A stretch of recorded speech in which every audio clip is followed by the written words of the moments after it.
Le plus grand souci ou intérêt de Dieu est son Fils. Le second intérêt ou objet, le plus grand de Dieu dans cet univers, c'est l'Église. Et dans les Écritures, tous les deux sont mis ensemble. Voici la déclaration, et il l'a donnée pour chef suprême à l'Église, qui est son corps, la plénitude de celui qui remplit tout en tous, Éphésiens 1, 23. L'Église est la plénitude de Christ. Si l'Église a besoin de Christ, Christ a besoin de l'Église. Nous voulons chercher à répondre à la question « Qu'est-ce que l'Église ?» en quelques phrases concises. Premièrement, l'Église est un ensemble particulier de gens choisis en Christ avant que le monde fût. Cela est établi de façon précise dans Éphésiens 1, 4. Il y est spécifié que l'Église, cet ensemble particulier de personnes, a été élue en lui.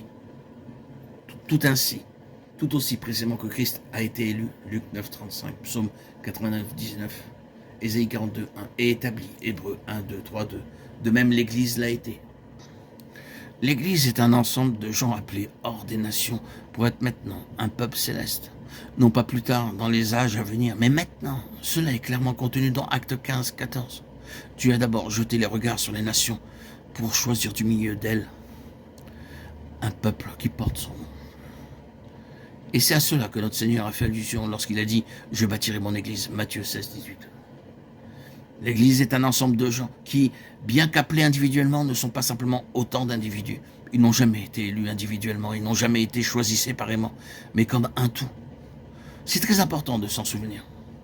Et comme l'œuvre du Saint-Esprit est toujours de rendre réel ce qui a été éternellement déterminé et établi par Dieu de même, c'est son œuvre. Non pas comme une idée qui vient après coup, mais selon son plan, de rendre réel et pratique cette unité éternelle en Christ et avec Christ.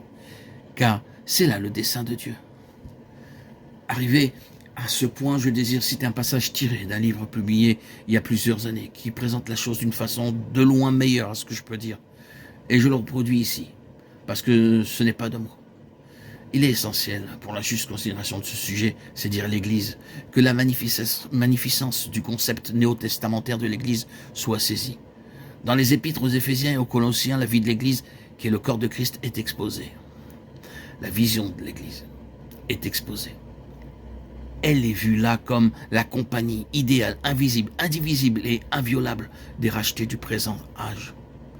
Personne, sauf ceux qui sont vraiment régénérés, y ont part. Personne, hormis les élus participant à sa félicité. L'échec et la défection lui sont inconnus. Le prétendant et l'hypocrite ne peuvent y pénétrer. Elle ne peut connaître la brèche ou la division. Son unité ne peut être brisée, sa vocation et sa gloire sont célestes. Sa relation avec Christ, sainte et intime, et sa destinée est liée en lui dans une splendeur inconcevable. À travers les siècles de notre ère, chaque génération qui est en marche n'y apporte qu'une contribution. Tandis qu'historiquement, ses membres sont appelés un par un et ils sont incorporés aux yeux de Dieu. Elle se présente toujours dans son état complet et dans sa gloire. En vérité, elle a été dans son cœur depuis bien avant tous les temps, de leur promontoire céleste privilégié. Les ordres angéliques l'observent et sont impressionnés et illuminés par la sagesse infiniment variée de son divin architecte.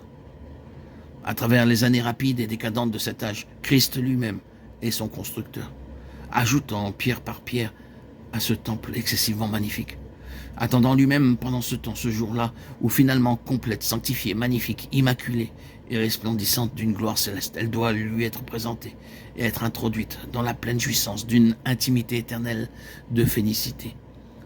Ses traits sont à présent cachés. Je suis sûr que vous convenez que d'une part, il n'y a là aucune exagération et que d'autre part, c'est une présentation de quelque chose qui est d'une importance formidable pour Dieu, pour Christ et pour nous-mêmes.